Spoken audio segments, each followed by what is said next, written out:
She comes to us from UNT's Department of Public Administration. Her advisor is Dr. Abraham David Benavidez.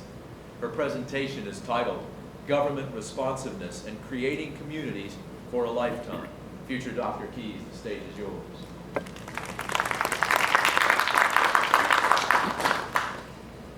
Everyone thinks aging happens to other people.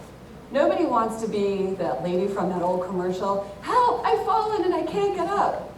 Well, aging happens to everyone, and no one wants to be that person alone in the nursing home when, let's say, you can no longer drive.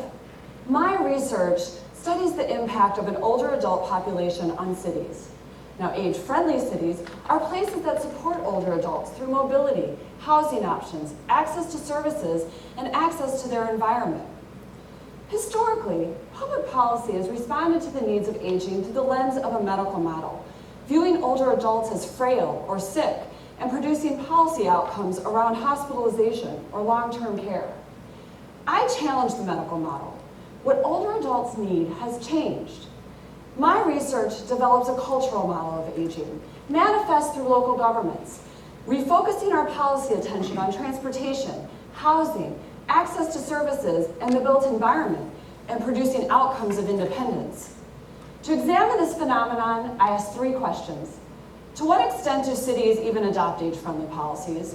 Why do some cities do more than others? And why would they differentiate among policy choices?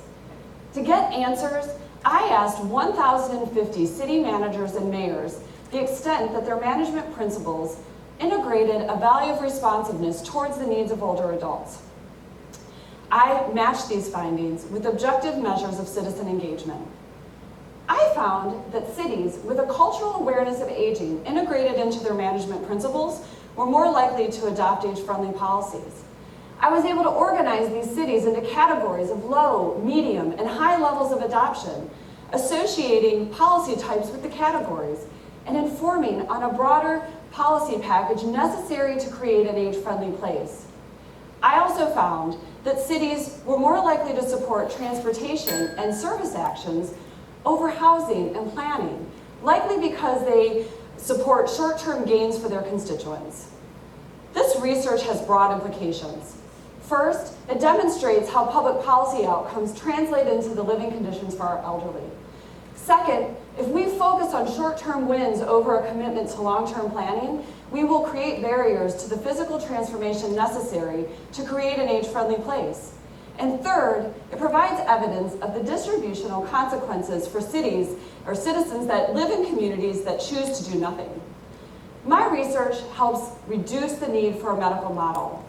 Implementation of age-friendly policies not only helps you get up, but it will allow you to place yourself where you want to be, not where you're forced to be. Thank you.